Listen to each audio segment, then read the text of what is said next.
Good morning students. BEd first year आपका जो subject है वो है learning across the curriculum and reflecting text. Okay, इसमें आपका टॉपिक चल रहा था स्थानीय परिवेश की व्यापकता। स्थानीय परिवेश की व्यापकता के अंदर मैंने बताया था जब बच्चों को हम अपने स्थानीय परिवेश से रिलेटेड कोई भी विषय वस्तु है, कोई भी पत्रिकाएं है या कोई भी पाठ्य पुस्तक है, उसको पढ़ने के लिए जब हम प्रेरित करते हैं तो उससे रिलेटेड जितना भी ज्ञान होता है वो बच्चों में अर्जित होता है।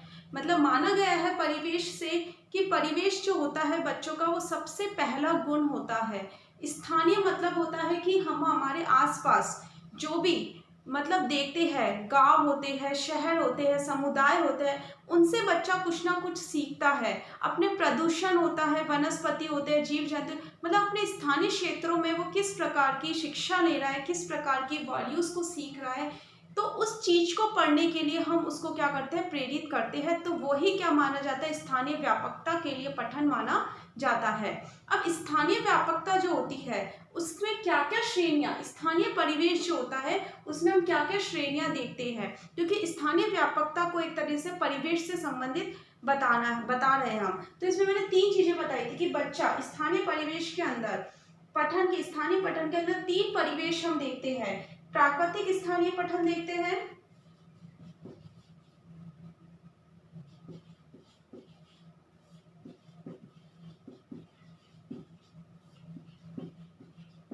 प्राकृतिक स्थानीय पठन हम देखते हैं, भौतिक स्थानीय पठन हम देखते हैं,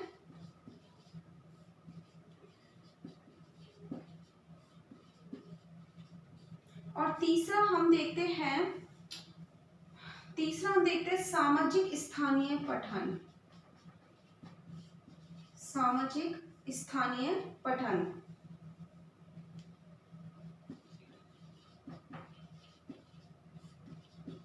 अब इन तीनों की श्रेणियां कैसे डिवाइड होती हैं कि प्राकृतिक क्या होता है, भौतिक क्या होता है और सामाजिक स्थानीय पठन कैसे हम किस तरह सीखते हैं। तो इसको हमने 3 श्रेणियों, हमने क्या किया, श्रेणियों में डिवाइड कर दिया कि स्थानीय परिवेश की कौन कौन सी श्रेणियां है, बच्चे जब उस परिवेश में सीख रहे हैं तो उसकी श्रेणियां क्या क्या है। तो उसमें पहला नंबर जो आता है, उसके अंदर पहला नंबर आता है वो ये आता है घर परिवार। पहला नंबर आता है घर परिवार। घर और परिवार इसलिए आता है क्योंकि हम ये देखते हैं कि घर और परिवार है, ये कौन सा स्थानीय पठन है, सामाजिक स्थानीय पठन के रूप में या उस विषय के रूप में जाना जाता है। क्योंकि आप देखते हो कि बच्चा कुछ भी सीखता है, इनिशियली जब अपने सीखता है तो वो घर और परिवार से ही, अपने परिवार से ही परिवेश में आता है, धीरे धीरे या परिवेश के रूप में आता है। जो भी स्टार्टिंग में सीखता है अपने परिवार से ही सीखता है। तो ये माना जाता है कि स्थानीय पठन में बच्चों को ऐसा हम पढ़ने के लिए प्रेरित करते हैं कि बच्चे क्या करते हैं, अपने परिवार के अंदर ही रह के बहुत सी बातों को क्या करते हैं, सीखते हैं, जानने की कोशिश करते हैं। जैसे एक एग्जाम्पल मैं आपको बताती हूँ, जैसे एक परिवार है, परिवार में क्या होता है, कृषि होती है, कृषि उत्पादन होता है। तो बच्चे जब अपने घर वालों के साथ खेत वगैरह में जाता है तो वहाँ पे विभिन्न प्रकार की जब वनस्पतियों को देखता है, जीव जंतुओं को देखता है, ठीक है, एक तरह से खाद देखता है, बहुत से अनाज देखता है। तो ये सब जब वो देखता है तो वो इसके बारे में जानने की कोशिश करता है और इससे रिलेटेड, इससे उत्पादित पदार्थों के ज्ञान को क्या करता है, अर्जित करता है। तो इसी तरह जब कोई परिवार है, किसी परिवार में जीव जंतु वगैरह देखते हैं, जैसे गाय होती है, भैंस होती है, बकरी होता है, जब बच्चा अपने परिवार में, अपने परिवेश में ये इन बातों को देख रहा है, इन लोगों को मतलब इन जीव जंतु को देखता है, तो उसके अंदर ये माना जाता है, उसको किस बात का ज्ञान विकसित होता है, उसको ये पता चलता है कि गाय और बकरी के गोबर से हमें क्या होता है, एक खाद उत्पन्न होती है, देशी खाद हमारे साथ खाद उत्पन्न होती है। तो उसे ये पता लगता है कि गाय के और बकरी मतलब भैंस के जो गोबर होता है उससे हमें क्या प्राप्त होता है, हम इससे विभिन्न प्रकार के जो उत्पादित पदार्थ होता है उसके बारे में वो जानने की कोशिश करता है कि इन लोगों से कैसा उत्पादित पदार्थ आता है। जैसे भेड़ होती है, भेड़ से ऊन बनता है, ऊन से स्वेटर बनता है, तो इससे उत्पादित पदार्थ कौन सा है। तो अगर हम जीव जंतु की बात करें तो उसे पता है कि देशी खाद उत्पन्न होती है गोबर से, तो वो देशी खाद का उपयोग कहाँ किया जाता है, कृषि के उत्पादन में। कृषि के उत्पादन में वृद्धि में किया जाता है। मतलब अगर हम कृषि उत्पादन में, कृषि के उत्पादन या कृषि का जब हम वृद्धि करना चाहते हैं कि तो उसके अंदर हम देशी खाद को क्या कर सकते हैं, डाल सकते हैं। तो ये ही क्या माना जाता है, स्थानीय पठन के नाम से जाना जाता है, स्थानीय पठन की श्रेणी में आता है। स्थानीय पठन के अंदर कौन से उसके अंदर आता है, एक तरह से स्थानीय पठन में सामाजिक स्थानीय पठन के रूप में ये देखा जाता है। फिर तीसरी बात आती है इसी के अंदर, एक घर परिवार के अंदर, इसके साथ साथ बालक परिवार में होने वाली विभिन्न घटनाओं के आधार पर, इसके अलावा मतलब वनस्पति, जीव जंतु या इससे उत्पादित जो पदार्थ होते हैं उसके अलावा क्या जानने की कोशिश करता है घर परिवार के अंदर, उसको किसकी नॉलेज होती है, तो इसमें ये माना जाता है कि इसके साथ साथ बालक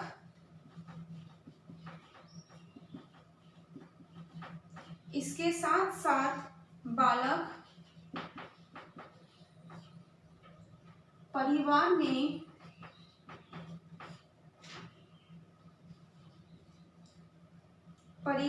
होने वाली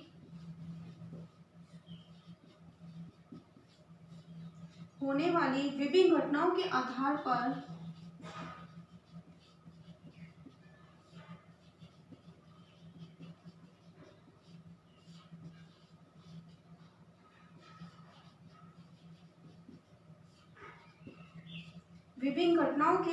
पर परिवेशीय ज्ञान प्राप्त करता है।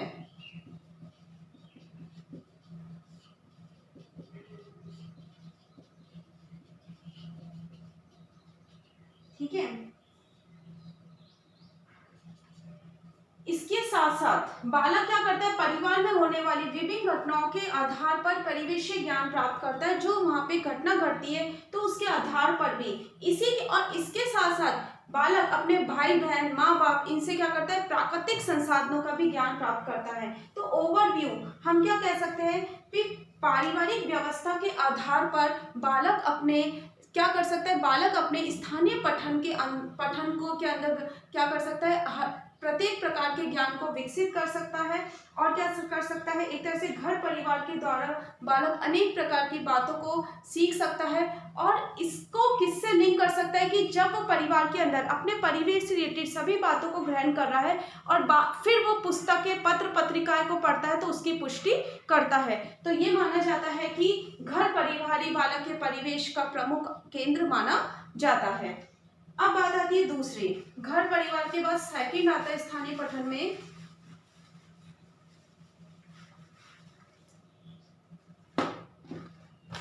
स्वच्छता एवं स्वास्थ्य।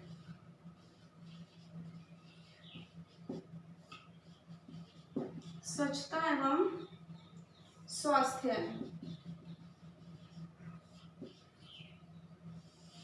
ठीक है, स्वच्छता एवं स्वास्थ्य, इसमें ये माना जाता है, यह है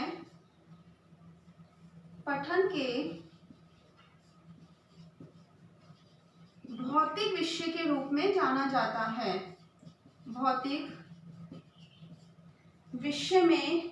विषय की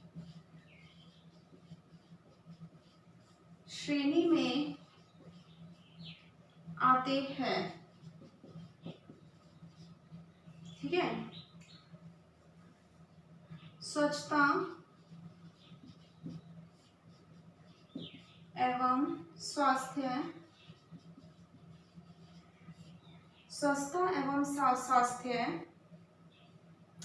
एक दूसरे से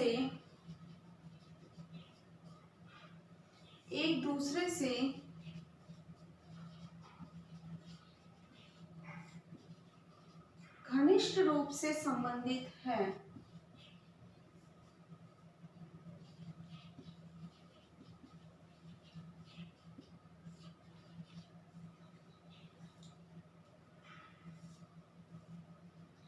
इसके अंतर्गत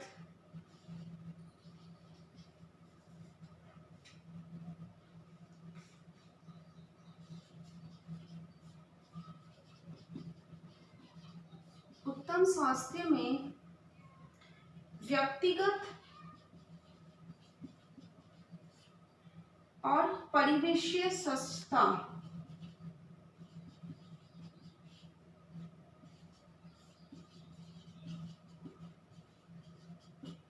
परिवेशीय स्वच्छता की क्या की जाती है, समावेश किया जाता है।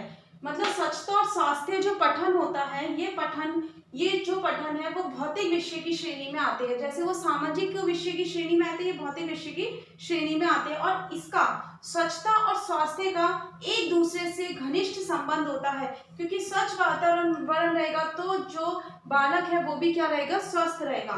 तो अगर हम उत्तम स्वास्थ्य की कल्पना करते हैं तो हमारे अंदर दो बातों का समावेश आता है।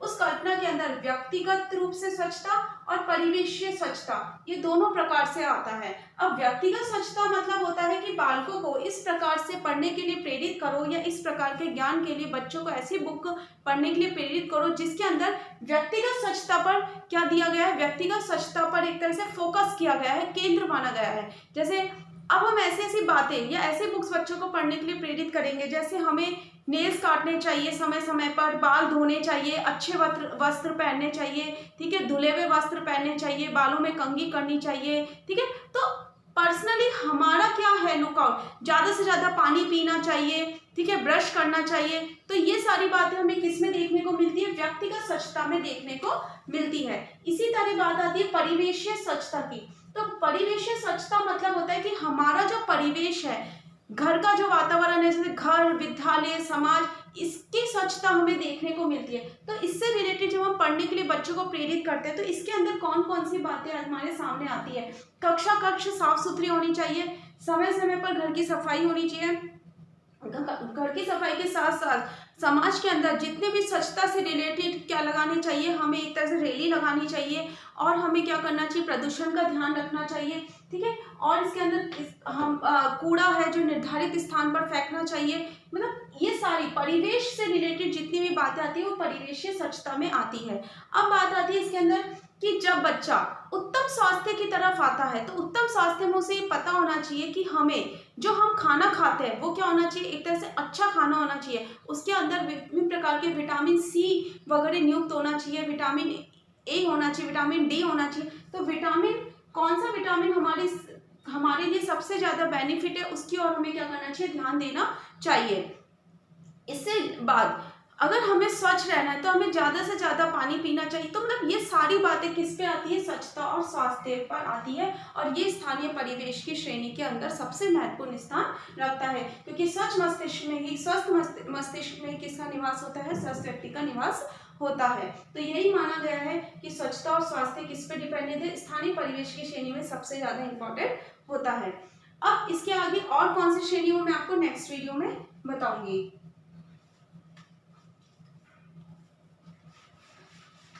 तो बच्चों को स्वच्छता और स्वास्थ्य संबंधी हमें बतानी चाहिए कि हमें पौष्टिक युक्त भोजन खाना चाहिए। तो ये सारी बातें इसके अंदर आती है, और ये कि हमारे स्थानीय आसपास का जो परिवेश है, हमारा एटमॉस्फेयर है, वो इसके अंदर शामिल होता है।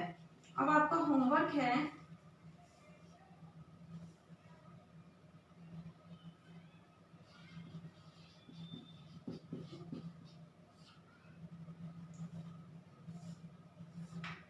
स्थानीय परिवेश की